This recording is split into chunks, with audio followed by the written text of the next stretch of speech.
Colombia atraviesa uno de los momentos más críticos de su historia democrática reciente. El panorama político está marcado por una creciente confrontación institucional, donde el presidente de la República, Gustavo Petro, ha optado por una estrategia de tensión constante, promoviendo una narrativa de polarización y de deslegitimación de las demás ramas del poder público en el país. Las consecuencias saltan a la vista. El intento de convocar una consulta popular vía decreto, a pesar de haber sido rechazada por el Senado de la República en plenaria, no es un simple desacuerdo político o una lectura distinta de la Constitución de 1991.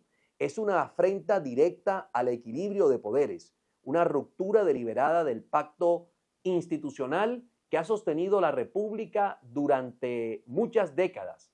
Bajo la excusa de consultar al pueblo, se intenta imponer por la vía de hecho consumado una agenda que ha sido derrotada por el Congreso de la República, desnaturalizando el procedimiento democrático y al mismo tiempo debilitando los contrapesos sanos en cualquier democracia. Esta situación no puede interpretarse como un hecho aislado ni como una simple anomalía del presente. Lo que está ocurriendo en Colombia es el desenlace natural en una serie de errores acumulados cometidos por una parte por la clase política tradicional que durante años gobernó con arrogancia, con distancia del ciudadano y con un desprecio profundo por el valor del mérito, la transparencia y, por supuesto, la conexión directa con las preocupaciones de la gente del común, de la gente de a pie. Esa dirigencia política, al priorizar sus intereses de corto plazo y su permanencia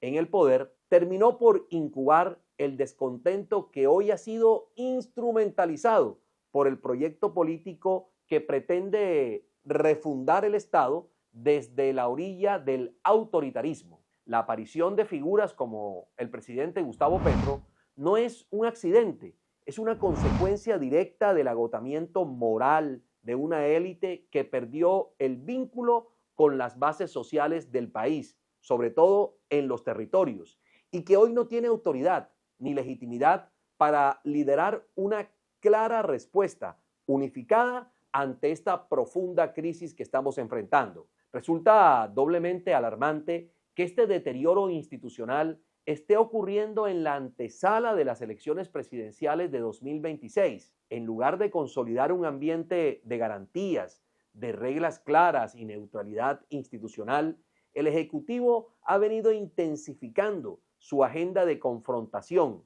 radicalizando el discurso y recurriendo a la movilización callejera como una forma de presión política, a la vez que sigue poniendo en duda el papel del Congreso, de la Corte Constitucional, del Consejo de Estado y todos los organismos de control. El país se está deslizando peligrosamente hacia un modelo plebiscitario, en donde la legitimidad ya no emana del respeto a la institucionalidad, sino de la capacidad de agitar emocionalmente a las masas. En este peligroso contexto, el riesgo no es solo jurídico, es democrático, porque un proceso electoral no puede desarrollarse con normalidad cuando una de las partes pretende modificar las reglas en medio de la contienda y someter a sus adversarios no por argumentos, sino por una alta presión, no solamente en las calles,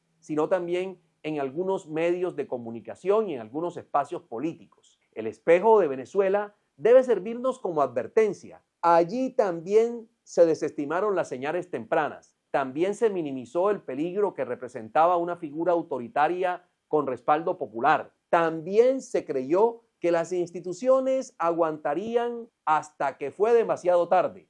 El chavismo, con una estrategia de desgaste institucional muy similar al que están utilizando ahora, fue desmontando el sistema pieza por pieza. Primero el Congreso, luego las altas cortes, después los órganos electorales y de control, hasta quedarse con todo el aparato del Estado. En ese proceso, la oposición jugó un papel lamentable, fragmentada, dividida, más interesada en dirimir sus propios egos que en construir una agenda común. En Colombia, hoy, la oposición parece repetir ese mismo libreto. Más de 40 precandidatos presidenciales sin programa común, sin mensaje unificado, sin una visión clara del país. Archipiélagos ideológicos que compiten entre sí mientras el gobierno avanza sin freno en su intento de concentrar cada día más el poder. Lo más preocupante es que mientras todo esto ocurre, los llamados a la sensatez son muy escasos y dispersos.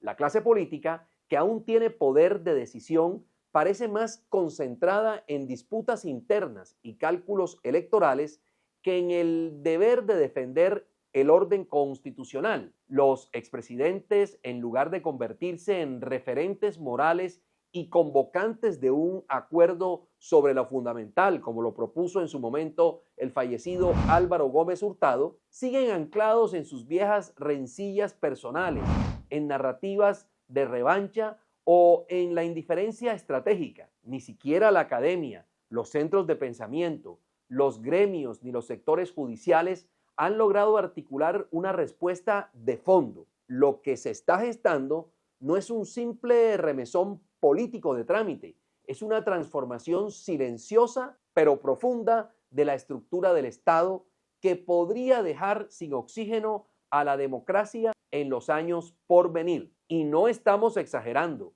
porque Colombia no necesita más polarización ni más candidatos presidenciales, necesita grandeza, necesita liderazgos que comprendan que este no es un ciclo más, sino un punto de quiebre histórico, que lo que está en juego no es la conveniencia de una reforma o la popularidad de un presidente. Lo que está en juego es la estabilidad misma del régimen democrático colombiano, de sus instituciones, que los errores del pasado no pueden seguir repitiéndose.